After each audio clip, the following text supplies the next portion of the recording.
Michael Harrison, CEO of a $10 billion empire, returned from Switzerland 3 days early to surprise his son Tyler for his 7th birthday. The Bugatti glided silently to a stop outside his $20 million estate in Greenwich, Connecticut. But crossing through the garden, his blood turned to ice. His wife Katherine was laughing. He'd never heard her laugh like that in 10 years of marriage. But the real shock was something else. His son Tyler, born with cerebral palsy and condemned to a wheelchair by the best doctors in America, was walking. With purple crutches, guided by Maria, the Mexican housekeeper Michael considered a piece of furniture that could speak. The invisible woman who cleaned his bathrooms had accomplished the miracle that neurologists charging $5,000 an hour had declared impossible. Michael hid behind the hedge, his heart hammering in his chest. Because Tyler had never attempted to walk with him. Because Katherine never smiled with him. And because María González harbored a secret that would destroy everything Michael believed he knew about his life, his family, and most of all, about himself. The black Bugatti Chiron devoured the asphalt of I-95 between JFK and Greenwich on that warm May afternoon. Michael Harrison, 45 years of ruthless success, had closed the Swiss deal 3 days ahead of schedule. For once, he thought as he drove toward home, he wouldn't be the absent father who delegated love to the corporate credit card. The estate in Greenwich's backcountry was a monument to his ego. 20,000 square feet of Italian marble, tempered glass, and smart home technology, surrounded by gardens that looked stolen from Versailles. Michael deliberately parked outside the main gate instead of using the biometric underground garage. He wanted the element of surprise, but it was he who ended up surprised. Crossing through the side garden designed by Manhattan's premier landscape architect, he heard something that paralyzed him like an electric shock. Katherine's crystalline laughter. In 10 years of strategic marriage, he'd heard that laugh perhaps at their wedding toast. Never again. Yet now it filled the air with a spontaneity that seemed impossible for the ice queen he'd married to consolidate the merger with Bancroft Industries. He approached silently, hiding behind the $100,000 topiary. The scene he witnessed knocked the breath from his lungs like a punch to the stomach. On the Kentucky bluegrass lawn that required 3 full-time groundskeepers, his son Tyler was standing. The boy whom specialists from Johns Hopkins, Mayo Clinic, and Harvard Medical had sentenced to permanent disability, the one for whom he'd spent $2 million on useless consultations, was walking. Purple pediatric crutches, purple, not standard medical black, supported his slight frame as he took small but determined steps. But the real earthquake in Michael's world wasn't seeing his son walk. It was who was guiding this miracle. María González, 32 years of studied invisibility, the Mexican housekeeper who'd cleaned his toilets and ironed his $1,000 shirts for 4 years, was kneeling before Tyler. She wasn't wearing the gray uniform Michael had chosen to make the staff blend with the decor, but worn jeans and a blue t-shirt. Her dark hair, always pulled back in a severe bun during service, fell freely over her shoulders. Her hands, which Michael had only seen cleaning or serving, guided Tyler's movements with an expertise that betrayed years of medical experience. Katherine was transformed. The woman who wore Chanel to bed was in workout clothes, kneeling on the $10,000 per square foot grass, without caring about stains. She filmed everything on her phone, while silent tears carved tracks through the perfect makeup that usually seemed carved from marble. Michael caught fragments of conversation through the foliage. Maria spoke to Tyler with infinite gentleness, explaining the biomechanics of movement in simple words the boy absorbed eagerly. Katherine interjected with maternal encouragements Michael had never heard her use. And Tyler, the boy who communicated with him only in monosyllables, chattered animatedly, laughed, asked questions. They were discussing a birthday surprise, a surprise Maria had prepared, a surprise Michael, the father, knew nothing about. He remained hidden for 20 interminable minutes, watching this parallel family that existed in his house, but without him. Maria used physical therapy techniques Michael vaguely recognized from specialist consultations, but with a naturalness and effectiveness no expert had ever demonstrated. Katherine assisted not as a passive spectator, but as an active partner in the process. And Tyler radiated a joy Michael had never seen in him. When the trio went inside, Maria supporting Tyler on one side, Katherine on the other, all three laughing at some private joke, Michael remained alone in his million-dollar garden, trembling despite the spring sun. His analytical mind, trained to see patterns and anomalies in financial markets, processed the data furiously. María González was not who she claimed to be. He took out his phone and dialed a number he used only for delicate matters. The private investigator answered on the first ring. Michael gave him a single name and an order. Find out everything about María González. Everything. Michael's office, on the 40th floor of One Manhattan Plaza, dominated New York like the command bridge of a capitalist starship. But that morning, 3 days after the garden discovery, he saw neither the 40 million people moving below him like industrious ants. He saw only the photographs spread across his $100,000 ebony desk. The investigator's dossier told a story Michael never would have expected. María González, or rather Dr. María Elena González, she'd simplified her name to seem more assimilated, wasn't a peasant who'd fled Mexican poverty. She'd been one of the most brilliant pediatric physical therapists in Latin America, specializing in infant cerebral palsy, with a doctorate earned at 24 and publications in The Lancet and the New England Journal of Medicine. The photographs showed her in a white coat at the Children's Hospital of Guadalajara, surrounded by smiling children with various disabilities. Newspaper articles called her the Angel of Impossible Children, told of innovative techniques combining traditional physical therapy with revolutionary psychological approaches. She'd won awards, given lectures in Mexico City, São Paulo, Madrid. Then, 5 years ago, a void. As if Dr. María Elena González had evaporated. The investigator had dug deeper, bribing Mexican officials and accessing databases Michael preferred not to know about. The truth emerged like a corpse from the Rio Grande.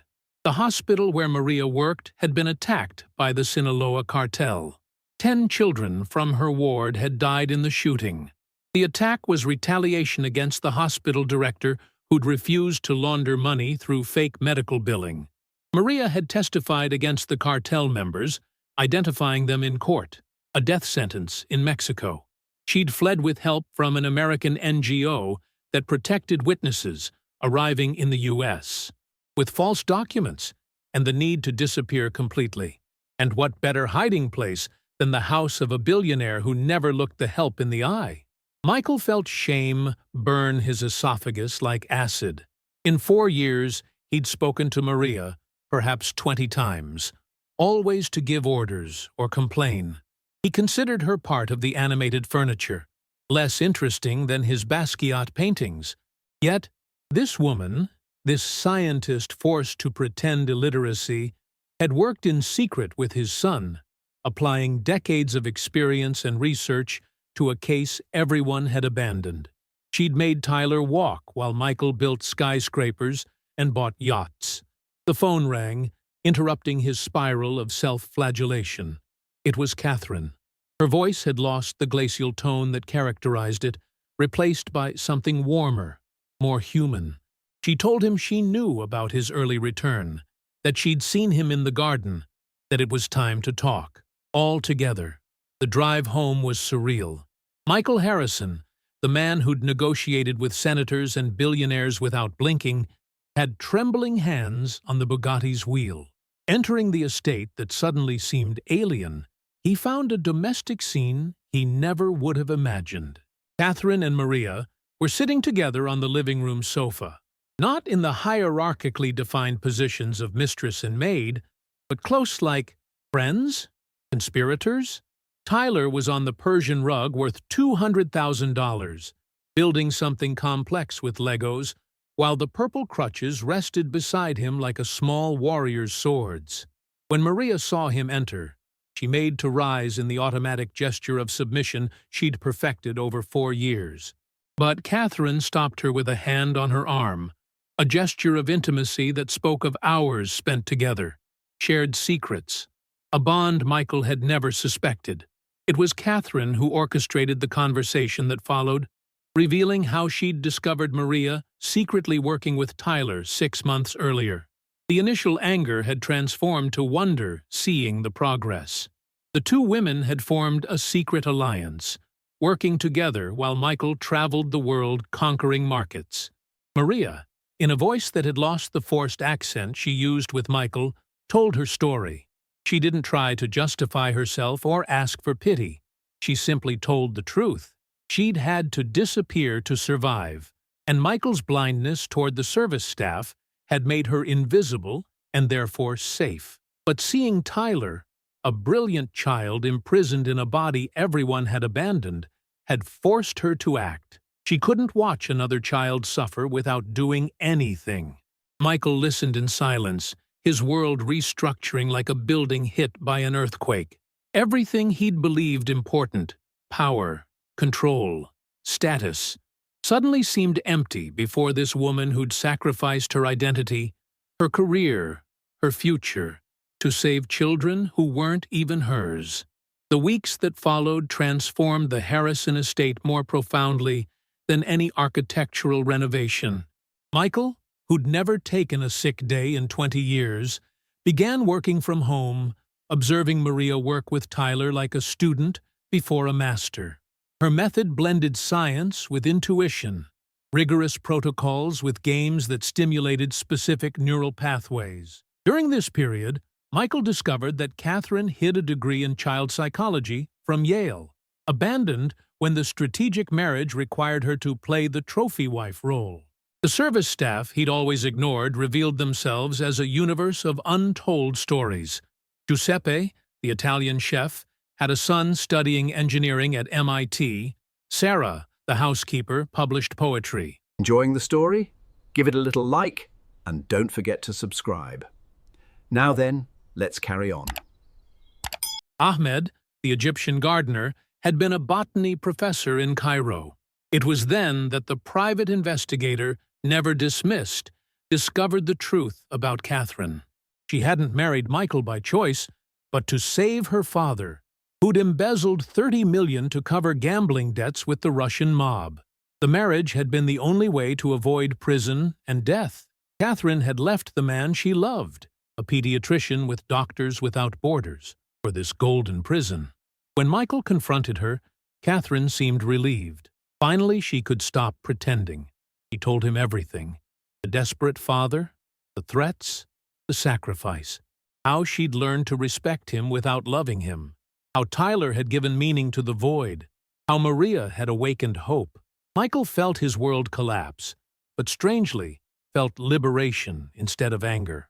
For the first time in 10 years, they could stop pretending and build something real on the rubble of their lies. Summer brought an offer from Johns Hopkins, $300,000 a year for Maria as director of pediatric neurorehabilitation. Maria hid the offer until Katherine found her crying in the laundry room. The two women, united by love for Tyler and understanding of sacrifice, embraced on the cold floor. The solution came from Michael, transformed by experience.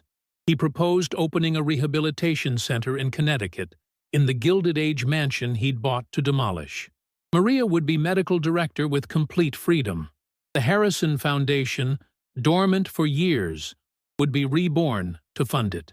The best lawyers would fix Maria's false documents, obtain retroactive asylum, validate her Mexican credentials. During that conversation, heavy with subtext, Michael admitted Maria had saved more than Tyler. She'd saved him from arrogance, shown Katherine she could be more than a decorative prisoner, transformed a museum into a home. Maria replied she wasn't ready for what he seemed to offer.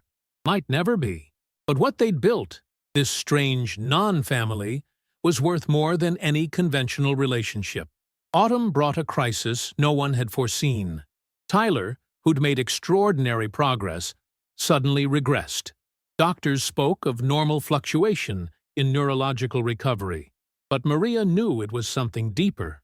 The boy had sensed the unspoken tensions between the adults, the possibility Maria might leave for Baltimore, the precarious balance of their situation. It was in this moment of crisis that the true nature of their relationships emerged. Michael canceled a $100 million deal to stay with Tyler. Katherine swallowed her pride and asked for help from her ex-fiancé, the pediatrician, now married, who came from Barcelona for consultation. And Maria worked 20 hours a day, sleeping on Tyler's bedroom couch, determined not to lose the progress made. The breakthrough came from an unexpected source. Giuseppe, the chef, timidly suggested perhaps the problem wasn't physical, but emotional. Tyler needed to know his family, however strange, was stable, that no one would disappear, that the love he saw wasn't an act. That evening, the four sat together in Tyler's room. For the first time, they spoke openly before the boy. Michael admitted being an absent father and promised to change. Katherine explained that while she didn't love Michael as a husband, she respected him as a father and co-parent. And Maria promised she wouldn't leave, that Connecticut was now her home. Tyler listened with the precocious wisdom of children who've suffered, then asked a question that left them breathless. Could they be a family, even if they weren't normal? The answer came from all three adults simultaneously. Yes. From that moment, Tyler resumed improving. But more importantly, the dynamic in the estate changed definitively. They no longer pretended to be something they weren't. They were simply four people bound by love, respect, and determination to make something unconventional work. The rehabilitation center opened 6 months later.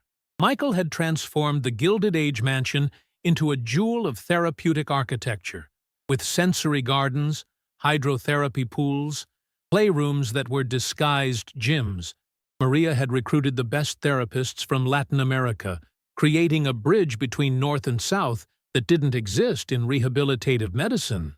A year and a half after that garden discovery that changed everything, the María González Pediatric Rehabilitation Center had become the North American reference point for impossible cases. Families came from across the continent, desperate, having heard of the miracles happening in that mansion in Connecticut. But the real miracle was what had happened in the Harrison estate. Michael and Katherine had divorced, but not in the way the tabloids expected. No scandal, no legal battle. A peaceful agreement that stunned Manhattan's most cynical divorce lawyers. Katherine had transformed the east wing of the estate into an independent apartment where she lived and co-managed Tyler's life. She'd returned to school, specializing in pediatric trauma psychology, becoming an integral part of the center's team. Michael had sold half his empire, discovering that 10 billion or 5 made no difference in his quality of life, but made an enormous difference in the lives the center could save. He lived in the west wing of the estate, but spent increasingly more time in the central section, where officially the common spaces were located. And Maria? Maria lived in the central section, theoretically as resident director of the center that operated on part of the estate grounds. In reality, she'd become the sun around which this strange family constellation orbited. Evenings were surreal for anyone observing from outside. The four dined together in the large kitchen that had once been the exclusive territory of the servants. Michael, who'd never cooked in his life, prepared clumsy pasta dishes. Katherine experimented with French pastries, finding in the precision of recipes a form of meditation. Maria told stories from Mexico, while Tyler, who now ran and jumped like any 8-year-old, devoured food and tales with equal enthusiasm. But it was a November evening, while Connecticut was wrapped in fog, that the circle closed unexpectedly. Michael found Maria in the garden, at the same spot where he'd first seen her make Tyler walk. She was looking at the stars barely visible through the suburban haze. He sat beside her on the damp grass, ruining his $1,000 pants without even noticing. They talked for a long time that evening, not about love or future, but about present, about how they'd built something unique, a family that respected no convention but worked, about how Tyler was happy, happier than he would have been in a normal family where parents silently hated each other, about how Katherine had found her calling, about how Michael had discovered that true power wasn't commanding but serving. Maria told him about the children at the center, how each reminded her of those who died in the shooting in Mexico. Every child she saved was a small victory against that tragedy. Michael talked about how he saw her now, not as a maid, not as a doctor, not as a potential lover, but as Maria. Simply Maria, indefinable and essential. 6 months later, Time published a long article about the Mosaic family of Connecticut. The cover photo showed all four in the center's garden, surrounded by children with various disabilities. Michael in jeans, revolutionary for him, Katherine with paint-stained hands after an art therapy session, Maria in a lab coat but with her hair loose, and Tyler running toward the photographer with a smile that lit up the page. The article told their story but focused on the center, on how this unconventional model of extended family had created a unique therapeutic environment. The center's children benefited not only from Maria's medical expertise, but from Katherine's psychological approach, Michael's unlimited resources, and above all from Tyler's example, showing that impossible was just a word. But the real ending to this story came from Tyler himself. During a presentation to potential donors, someone asked the boy to describe his family. Tyler thought for a moment, then answered with the simple wisdom of 8 years. He said he had a mom who was his best friend and psychologist, a dad who'd learned that money only matters if it helps people, and a Maria. When asked what Maria was, Tyler smiled. Maria was Maria. No other definition needed. She was the person who'd taught him to walk, but most importantly, had taught him that families don't have to be perfect. They just have to love each other. The audience of billionaires and philanthropists applauded, moved, but in the Harrison estate that evening, there was no applause. Just 4 people dining together, laughing at Giuseppe's stupid joke, planning the center's future, existing in that bubble of functional strangeness they'd created. Michael Harrison had learned the most important lesson of his life. Sometimes you come home early and discover betrayals. Sometimes you discover secrets. And sometimes, if you're lucky, you discover that the Mexican housekeeper you considered invisible is performing miracles right under your nose, and that those miracles can save not only your son, but also yourself. True wealth, he'd understood, isn't measured in billions. It's measured in the steps of a child who wasn't supposed to walk, in the laughter of a wife who wasn't supposed to be happy, in the tears of a housekeeper who wasn't supposed to be a doctor. And while Connecticut slept, wrapped in its suburban fog, in the Harrison estate, 4 imperfect people continued building their impossible perfection. Day after day, miracle after miracle. Because in the end, the most beautiful mosaics are always made with the most improbable pieces, and the strongest families are those not afraid to be different. Like if you believe true miracles come from humility, not power. Comment with the moment that touched your heart. Share to celebrate those who work in shadows, but change lives. Subscribe for more stories of rebirth and second chances. Sometimes those we consider invisible see more than those at the top. Sometimes the greatest power is admitting we've been blind. And sometimes a Mexican housekeeper can teach a billionaire what it really means to be rich.